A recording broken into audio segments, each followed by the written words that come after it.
Hello, and welcome to Brand Clarity by Visions2images, where we focus on strategy and business development for entrepreneurs at all different levels through branding and digital marketing techniques. Susie Liberatore is the founder and art director of Visions2images Creative Services, LLC. For the last decade, she has personally been instrumental in bridging gaps between the global digital market and neighborhood locations for some of the biggest brands around. Growth is possible for even a single location with the right professional branding techniques and Susie's signature strategies of Visions2images. Stand out from your competitors and bring your visions to life while watching your sales skyrocket. Your host for this is Susie Liberatore, owner of Visions2images. Hello, everybody. Today I have Marnie Swedberg. She's a leadership mentor, and I have her on the podcast. I'm super excited to talk with her. She has some great topics, and I really enjoyed learning more about her before this podcast. So tell us how you kind of got started in this field, who you are, what you do, and then we'll jump in. So I am a leadership mentor, and I work with leaders all over the world, basically online, and both doing that and live conferences and training programs like that. And how I got started, I think it's because I really struggled learning as a child. And as an adult, I finally could read. Like I didn't really learn how to read until I was a grown up. And so once I started to read, I was like, I just devoured everything. I just couldn't stop reading. And my love affair with authors and with trainers and mentors and leaders started at that point, I think, when people would make themselves available to me through a book or a training program, a conference or something like that. And I got so much out of it. And I grew just by leaps and bounds because people took the time to not only know what they know, but took the time to learn how to communicate it in a way that others could actually absorb and use it. And that affected me so much. And so as I went through life, I just didn't really see myself as that person. I was an entrepreneur. We've owned some businesses, restaurant and retail store like that. And I didn't honestly understand that what I would become would be a mentor. But through all the things that I've done in my life, it has moved me forward into this position where I have business background and I have speaking background and writing background and marketing background. And I've got all these things that I can bring to the table now as a mentor, which is truly amazing. And it's just my joy to watch light bulbs go on in people's heads, just like they went on in mine, and they still do. No, it sounds like you have so many great skills and so much to bring to the table. And I love that. And it's amazing that you're able to help people, because my biggest thing whenever I tell people, hire a mentor, I always say, like when people say, what's your best advice? My best advice is always to hire a mentor, however they call themselves, whether it's a business coach, whatever they are, whatever they call themselves, you need some type of mentor, depending on what your goals are. It could be personal or for business, right? But a lot of times as business owners, we need a mentor, period, because we can't do it and we don't know what we can and can't do because there's so much in our mind and it's just huge mindset. There's just so much, right? So a business owner, I have several mentors as well. We always need that, period. Yeah, I think if mentorship is something new to you, or if you've just never really thought you should go in, if you go to Marnie.com, you can just request, there's a free mentorship assessment there. There are actually 20 different styles and types of mentors that are available to you as a human. And you'll naturally kind of gravitate toward a few of those. And some of those are not going to work well for you. You're going to as you go through the assessment, you'll be like, I really need more of a coach person, or actually, I really need an analyzer, someone who's going to come in and really deep dive it. Or maybe you need a combination of 5 or 8 of those. So the assessment is going to help you not invest money where it's not going to help you. The assessment is free and you can just go take that and see exactly where you need help now. That's perfect. Thank you for sharing that. That's awesome. All right, so let's dive in. I know we were talking about the 5 principles of maximizing you. You told me a little bit about this before, and I'm super excited to kind of jump right in with you. So go ahead and get started with number 1. Okay, before I do number 1, I realized I'm not sure if I said where they can get that assessment. So let me go back to that. Just at Marnie.com. It's just my name, MARNIE.com. There we go. Okay. Susie, you are just a pro at branding. Thank you. And one of the hardest things to do when you're working with somebody who's getting branding is to narrow down the big world into what describes you, right? And so when you're thinking about how unique you are, I always say, put your thumb up and look at the thumb. And that 1 inch of your body is so unique that it can convict you of a crime in a court of law, 1 inch of you. Wow. Now you think about your entire being. And I'm going to go ahead to point over to principle number 2 there is when God strung together your 3 billion base pair of DNA, he did it in a particular way. You are so completely unique from anybody else. And how you process life, how you process relationships, how you process business is going to be different from anybody else. And what happens is because of how the world is structured, when you cross paths with someone who needs someone like you, and you are living fully as yourself, you're actually drawn to each other. And that's how we choose which stores we shop in, Absolutely. which churches we go to, which restaurants we enjoy, which friends we prefer to hang out with. We have all of these things that are so unique to us. And yet I think a lot of people really aren't comfortable in their own skin to say, it's okay for me to be 100% me. We always accommodate everyone else, but you have to, if you're going to truly become clear about who you are, you have to be okay with who you are. Absolutely. Yeah. And you can reach out. Yes. So I know as branding, I mean, we always talk about what makes you unique. Even as working with franchises and corporations, they always have that corporate marketing and they have to stay within guidelines and compliant and all that. But so many times people come as franchise owners to me, well, we have a marketing team. They're okay. They do it. They post stuff. We get it done. But we're just missing stuff. We're missing the local presence, right? We're missing how to really show up as our unique franchise so that we're not competing with the franchise down the road. Right. So it's the same thing as understanding how you're unique and what sets you apart. And it's funny that you also talked about where we shop and where we eat, because I have a Facebook ad that talks about those things, right? Do I look like my son? Do I like these colors? All of these different things. So people can understand, like, I have my house decorated a certain way. I have my colors. I have my fonts. I have everything identified. And when it comes to the business, understanding how to reach those people in my unique way as well. Mm-hmm. Right. Because you can't just say as a restaurant, I serve chicken lovers, because you might be KFC or you might be Chick-fil-A. Those are completely different chicken lovers. So, I mean, the more specific you can be about who you're going to serve, the more likely they're going to find and resonate with you and want to do business with you. Absolutely. I love it. What's the next one?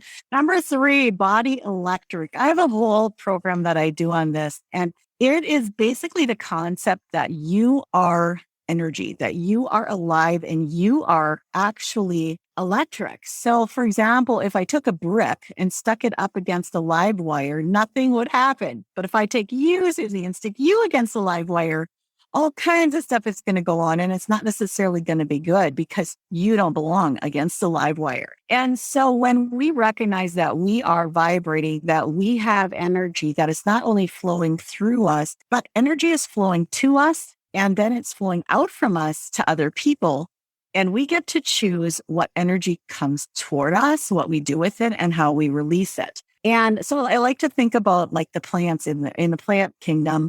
You've got an acorn tree, or you've got a corn kernel. You've got the acorn or the corn kernel. And what you plant is going to, determine what grows, because those seeds that is going to lie in the ground. It's going to vibrate like a corn, or it's going to vibrate like an oak tree, and it's going to produce what it's supposed to produce because it knows what it is. And that's all it knows to do. And so it does it. Whereas with you and I, we have the opportunity to either behave like ourselves or try to behave like somebody else. And as we behave like somebody else, we get all kinds of crossed and mixed messages coming to us. And we don't have to have that happening. We can get very clear. So coaching that I do with people is called courage and clarity coaching, because the more clear you are about what you're here to do, and again, you're designed uniquely you, we need you in the world.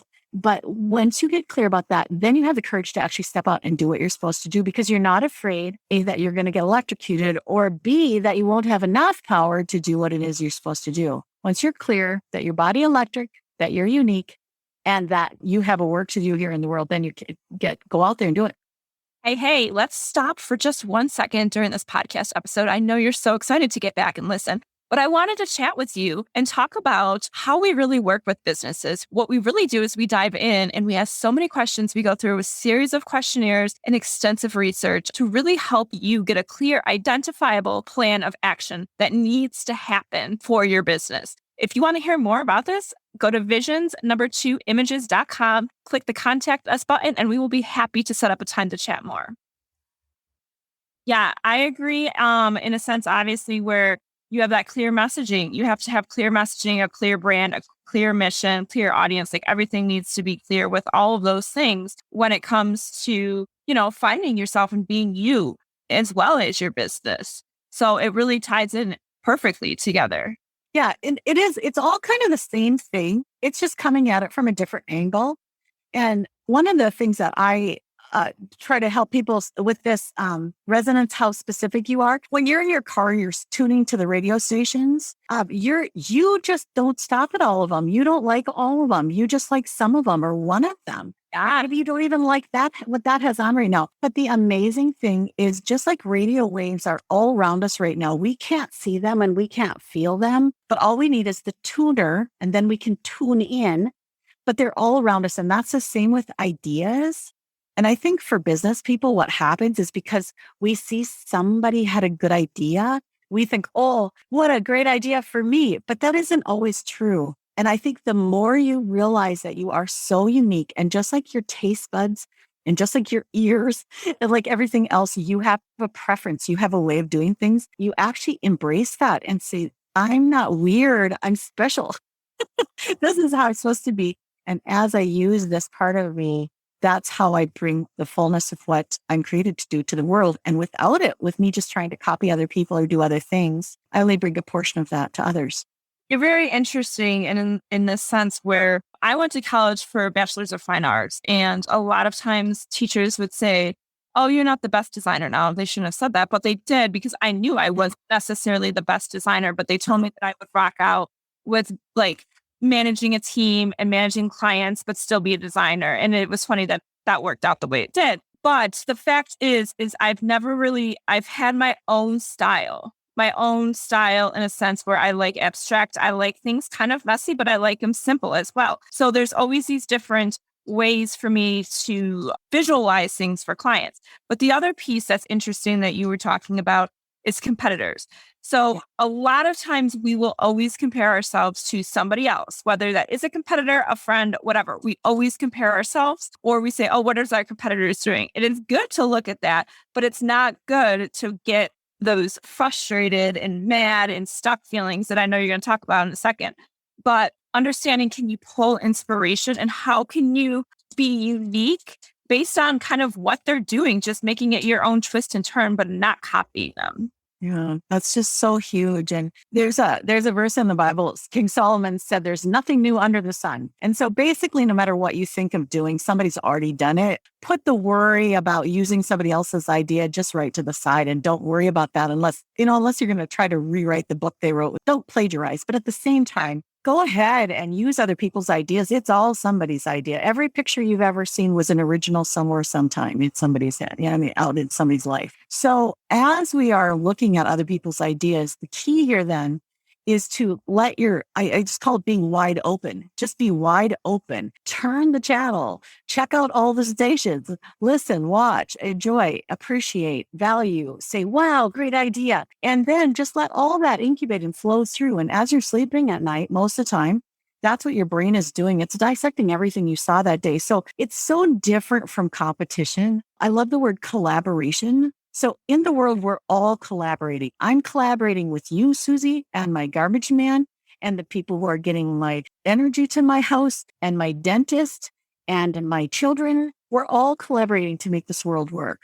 And so the sooner we recognize that the world is a collaborative effort and not a competitive effort, that's when we are free now to actually absorb and really study and learn from everybody else, what everybody else is doing, and then identify, but for me, what's the best thing that I can do? And then we can personalize that and really just apply it to whatever process or project we've got going on at that time. Yeah, I agree. I love it. So number 4, what do you have for us? Mission vision. And this is now, do you have a process for doing a mission and vision statement with your clients? Just curious. Not typically, no.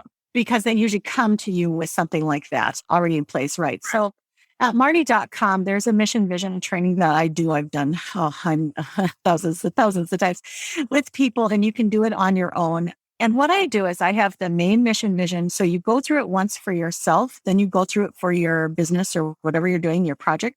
And I do a mission vision statement for any major project. If I'm going to invest more than 6 months into something, I do a mission vision statement for that project and get really, really clear about what I'm going for, what I want to accomplish, who it's for, that even the vehicles it's going out for. And I've done so many of these now that I can get them done in like 15 minutes, a whole vision mission process, just because I've done so many. But if it's your first time through, you would expect 1 to 2 hours to get very clear. And then it'll keep evolving.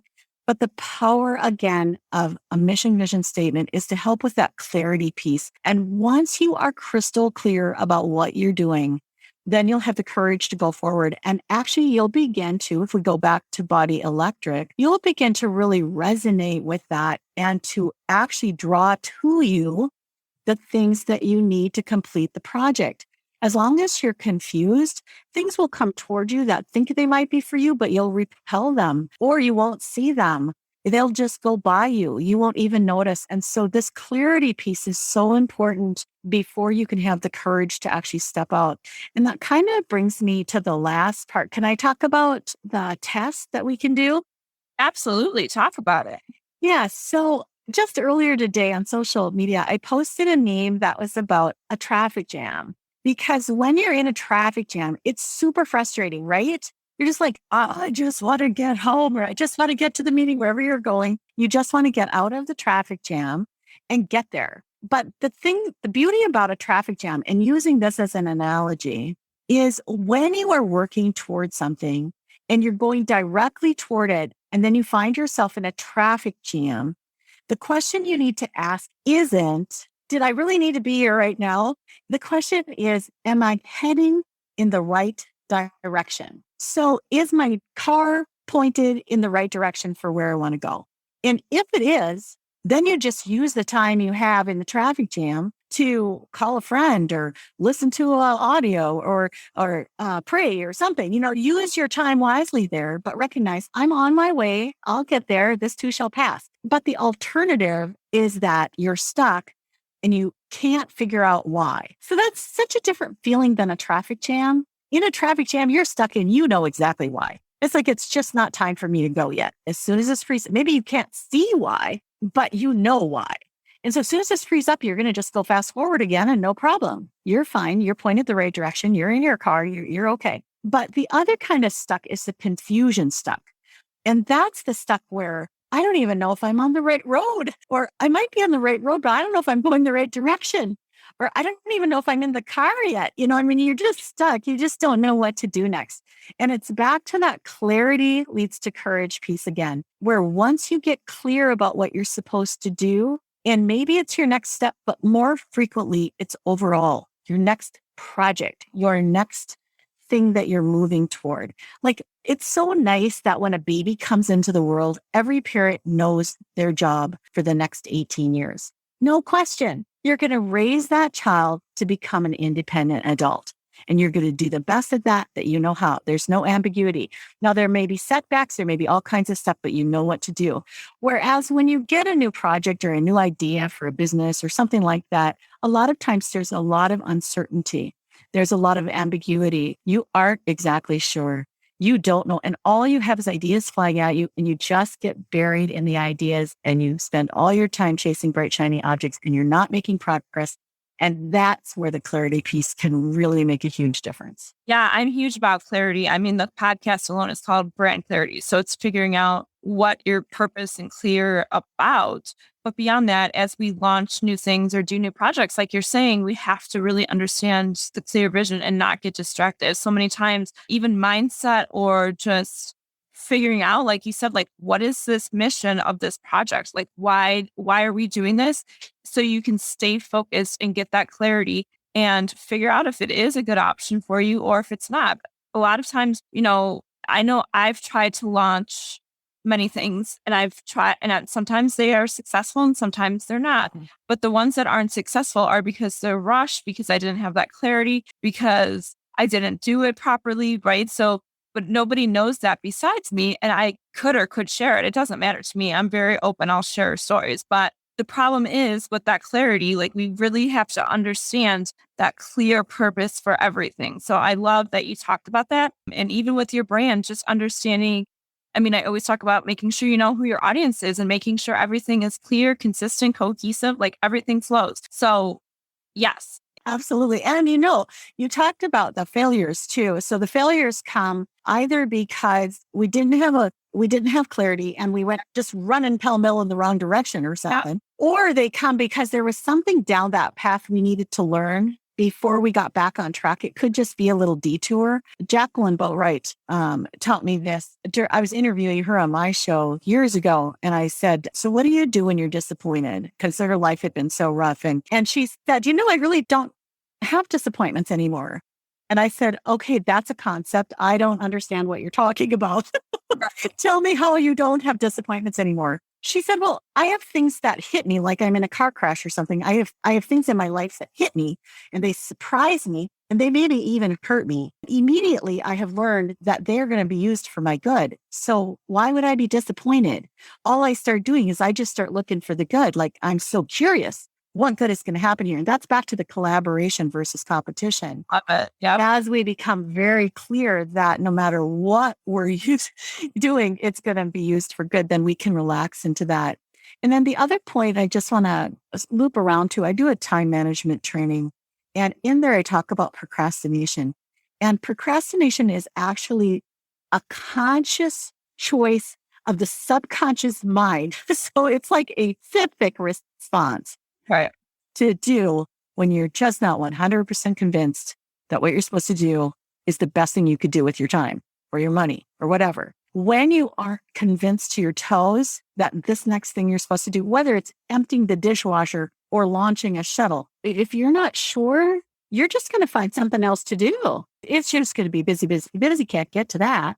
Right. But as soon as you're crystal clear, it's like the earth moves to make a way for you to do what you know you have to do next. So with branding, and I just want to put a plug in here for branding too. Branding is so critical because it takes all of these concepts I'm talking about and pulls them into one cohesive public front. Exactly. So you can't do branding if you don't have this backwork in play. Yeah. I mean, and the example, I think there's one example I want to use earlier in my career, people that would make the art for me. What with graphic artists? There we go. I lost the word graphic artists. And I'd say, I want a picture that makes me feel like blank. And then here's the words to put on it. Well, they would come back with 20 or 30 beautiful pictures, none of which resonated with me. And I'm like, oh my goodness, I am so sorry. I know better than this. I need to go find my own picture and then tell you, I want something like this. So it didn't have to be, I didn't have to own it. I just had to show them what I'm looking for. It's a huge world. How is somebody else supposed to just figure out what we're thinking? So the more clear we are, the more times we will help by saying sort of like this and this and this and this and pull from many different things. And I do that for book covers and things like that. I like this aspect of that. And so you can get very specific and really help your graphic artist or your branding specialist to work so much more effectively with you if you can get very clear. And again, this is where you start collecting things on Pinterest and things like that. Yeah, I mean, and that's good collaboration in a sense too.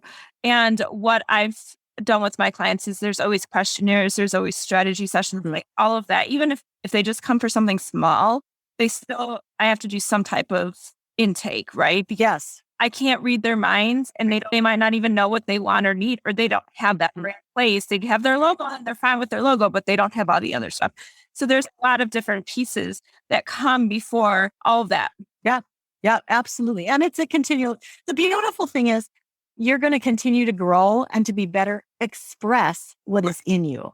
And that's really what it is. You're not actually you're not morphing into a whole new set of DNA. You're actually just discovering who you are and being able to communicate that better. I agree. Yes. Perfect. All right. Well, thank you so much for coming on and sharing all of these great tips. And they were so great. I really enjoyed listening to each one and seeing how they really can come together with branding and personal and business, all these things, right? They're so important. So I definitely enjoyed listening and chatting with you. Well, thank you for having me, Susie, and thanks you guys for listening. Absolutely. Thank you, everybody, for listening in on today's Brand Clarity episode with Susie Liberatore. 2 things. First and foremost, please, if you liked this episode, please subscribe and leave some positive reviews. Also, don't forget to sign up for Stop Sending Your Customers to the Competition and get my insider secrets to compelling branding that converts. You can find that at branding-bridge.com. It's a free workbook for you to check out right now. All of the branding techniques and strategies that I use for my paying clients.